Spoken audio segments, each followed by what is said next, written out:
Olá, pessoal, tudo bem?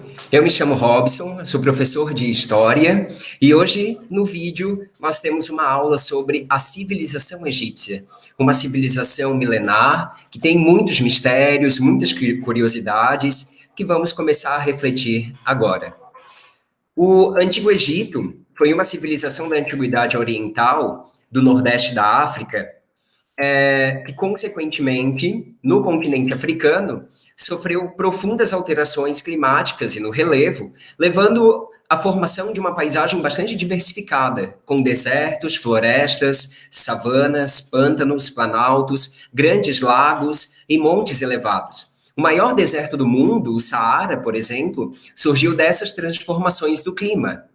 Na imagem, a gente consegue observar, ao fundo, uma das pirâmides de Gizé, e no plano da frente, nós temos a Esfinge, uma grande escultura produzida nas dinastias do Egito Antigo.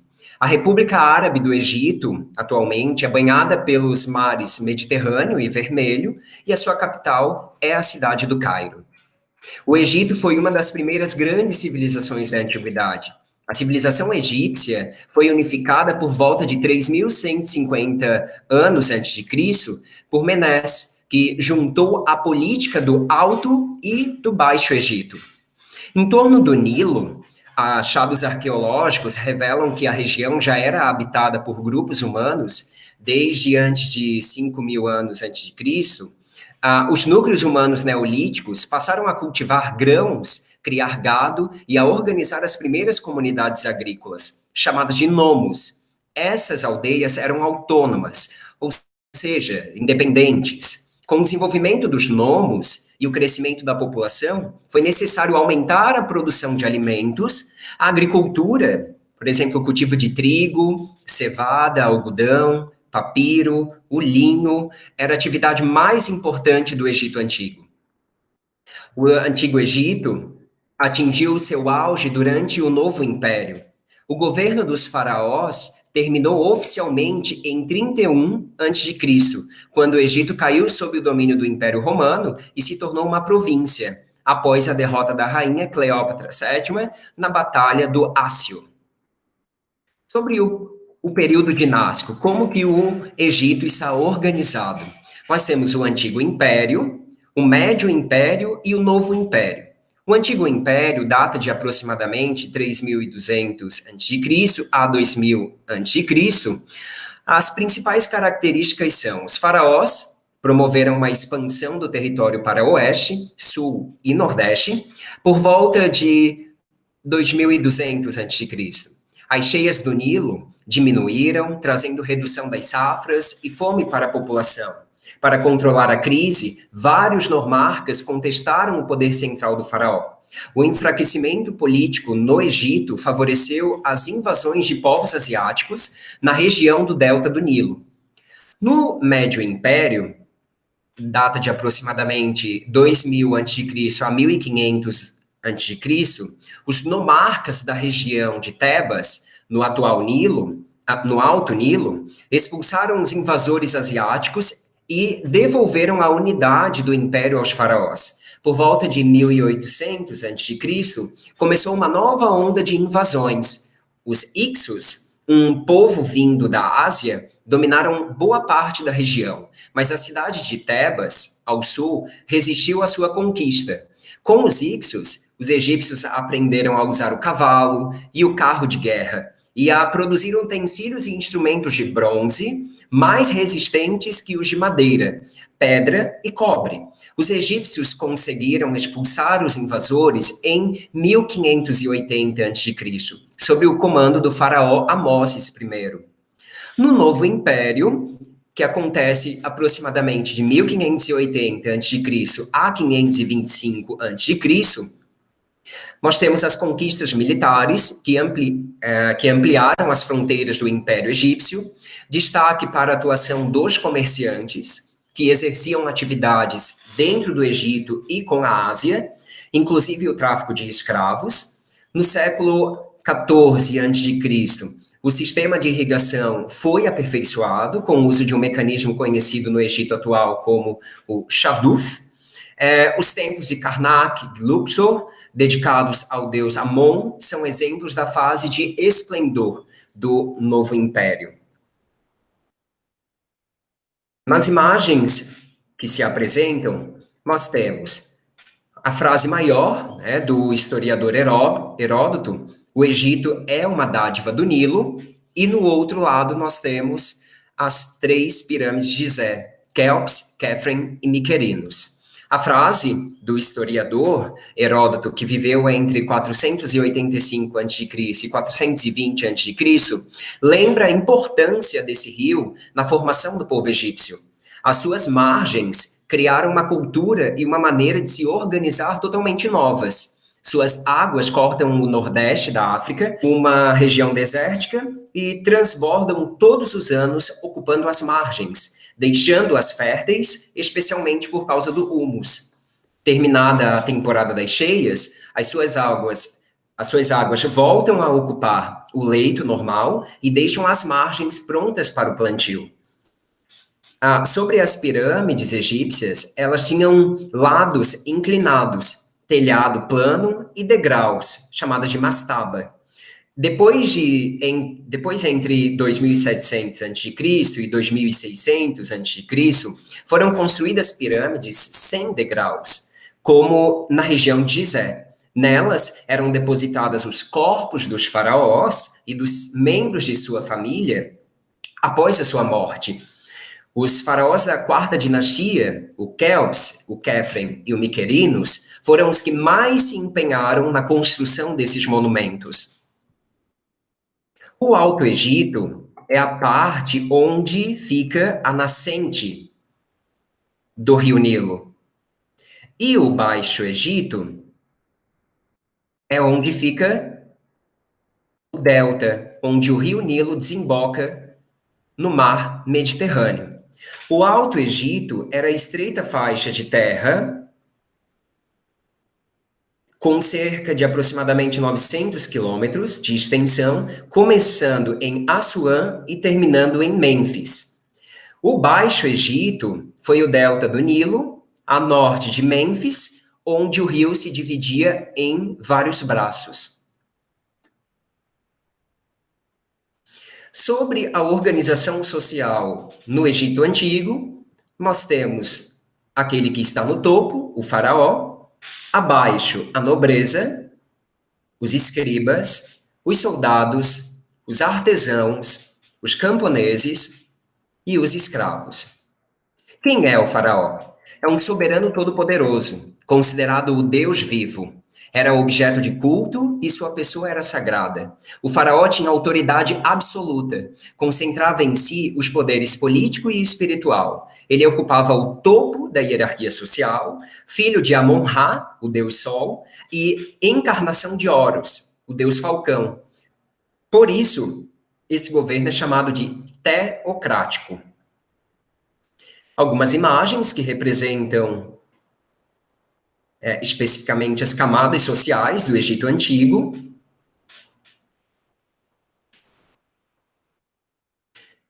Quem são os nobres? Proprietários de grandes lotes de terras, ocupavam os principais postos do exército. Esta camada era formada por familiares do faraó, altos funcionários do palácio, oficiais superiores do exército e chefes administrativos. Quem são os vizires? Controlavam o arrecadamento de impostos, fiscalizavam as construções, as obras públicas, os celeiros reais, participavam do Alto Tribunal de Justiça e chefiavam a polícia e as tropas. Os sacerdotes são homens cultos, enriqueciam com oferendas feitas pelo povo aos deuses. Os escribas encarregavam-se da cobrança dos impostos, da organização escrita das leis, decretos e da fiscalização da atividade econômica em geral. Os soldados viviam dos produtos dados em pagamento pelos serviços e dos saques realizados durante as guerras. Os artesãos trabalhavam como pedreiros, carpinteiros, desenhistas, escultores, pintores, tecelões, ourives, etc. Eles exerciam suas atividades nas grandes obras públicas, recebendo em troca apenas alimento. Os camponeses, chamados felás, compunham a maior parte da população. trabalhavam nas propriedades do faraó e dos sacerdotes. E os escravos, originários das dívidas e das guerras, faziam os serviços domésticos ou trabalhavam nas pedreiras e nas minas. Na sociedade egípcia, a base da economia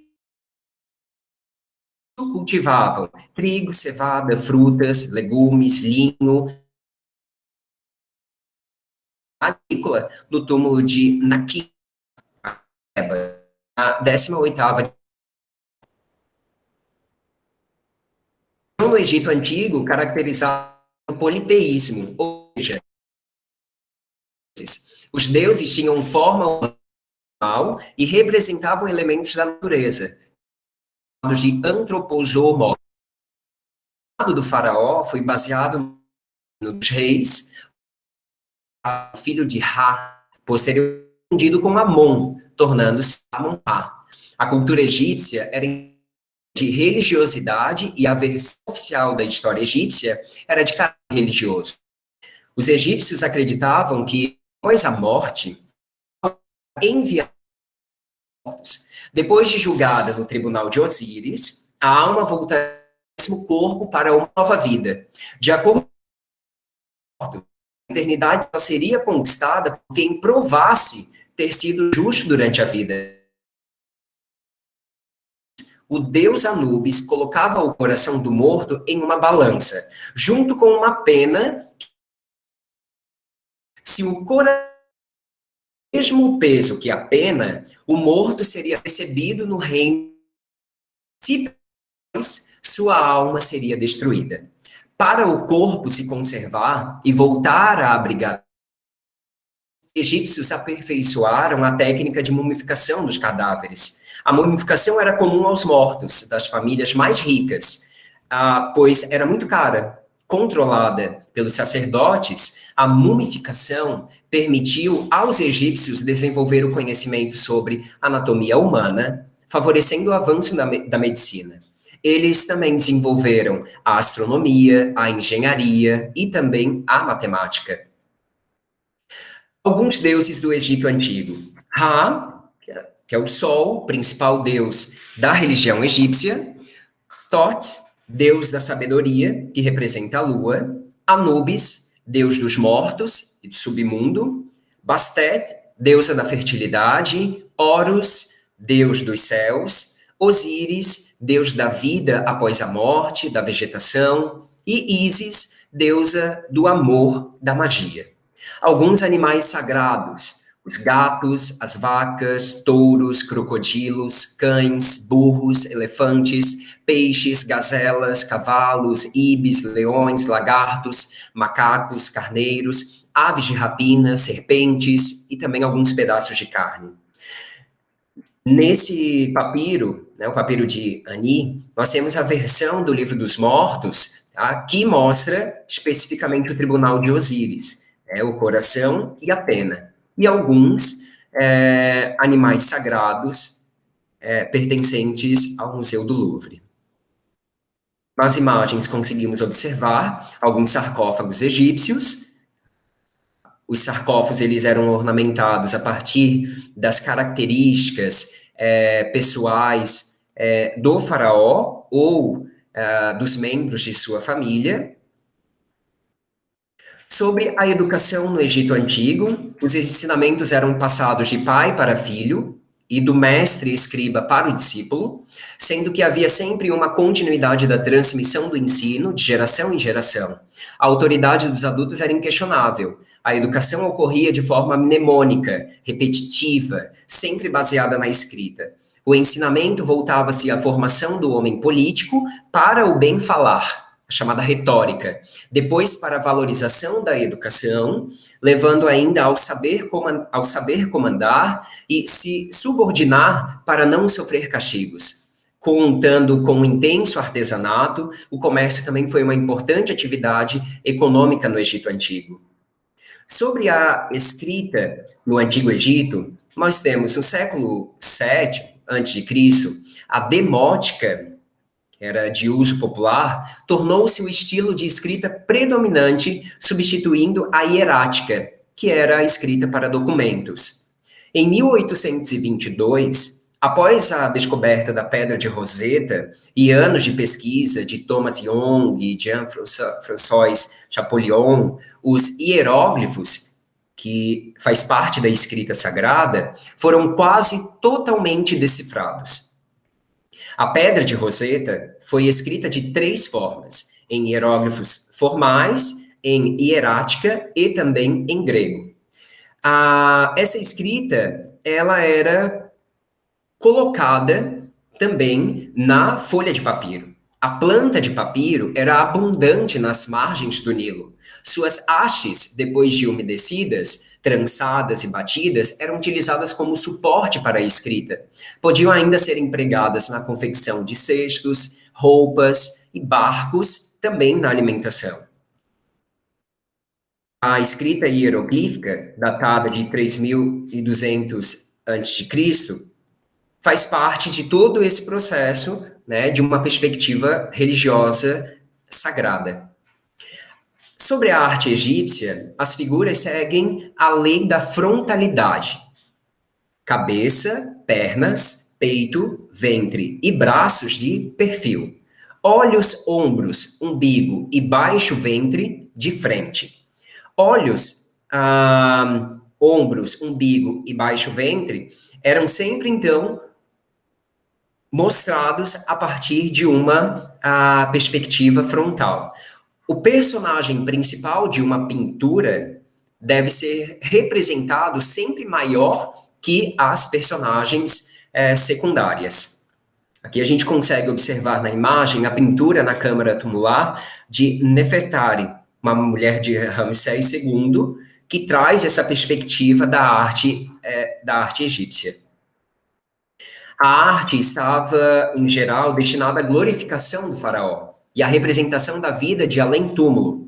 O historiador grego Heródoto foi um grande estudioso da história egípcia que também demonstra essa particularidade, essa afeição com essa especificidade da civilização milenar.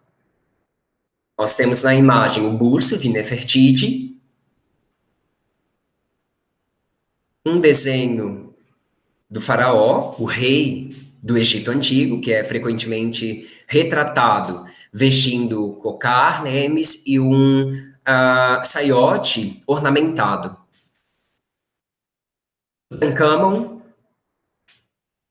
que seria o faraó menino, Khafre, e de modo geral, estamos chegando nas atividades. Vamos fazer uma revisão. As respostas, elas estarão nos comentários desse vídeo. A primeira pergunta é o seguinte: em relação à arte do Egito Antigo, assinale a alternativa correta. Pensa aí comigo. Questão A. Visava a valorização individual do artista? B. Manifestava as ideias estéticas com representações da natureza, evitando a representação da figura humana? C. Estava destinada à glorificação do faraó e à representação da vida de além-túmulo? D. Aproveitava os hieróglifos como ornamentação? Ou era uma arte abstrata de difícil interpretação? O que você pensou? Depois você observa lá nos comentários a resposta. 2. Sobre a organização do Estado egípcio, devemos considerar incorreto. O que é errado? A. Consistia numa monarquia despótica, de origem divina. B. Para aumentar o prestígio do faraó, divinizaram-no e proclamaram como um grande deus. C. O Estado dirigia a economia e controlava a produção. D. O faraó não era visto como um deus, e sim como apenas a representação da divindade. E a letra E. O faraó exercia ao mesmo tempo o papel de juiz, rei e sacerdote. Questão 3. Sobre a civilização egípcia, assinale a alternativa correta. A. O Egito está situado às margens dos rios Tigre e Eufrates? B. O Egito não se desenvolveu porque não tinha nenhum rio para contribuir com as enchentes e molhar suas terras? C. Por volta de 2200 a.C., ocorreu a unificação dos reinos do Alto e do Baixo Egito sob uma única coroa? D. O faraó era, ao mesmo tempo, rei e divindade, descendente dos deuses da mitologia egípcia, como Amon-Ra, o deus Sol. 4. Os primeiros povoadores do Vale do Nilo, que mais tarde constituíram a civilização egípcia, ocuparam a região no período paleolítico. Até o início do século XIX, a história do povo egípcio era pouco conhecida. As informações existentes eram obtidas por meio das obras de historiadores gregos e romanos. O maior historiador grego que se dedicou a narrar a história egípcia foi quem? Homero, Solon, Heródoto, Tito Livio ou Hipócrates? E a 5, no Egito Antigo, a maioria da população vivia em condições materiais precárias de existência. Constituía um grupo privilegiado da sociedade egípcia, qual? Os felás, os artesãos, os escravos, os sacerdotes. Aqui eu deixo para vocês as referências bibliográficas, as tabelas de imagens. É isso, gente. Curtam o vídeo, compartilhem conhecimento. Aguardo vocês para a próxima aula de História. Um abraço, ok? E até mais.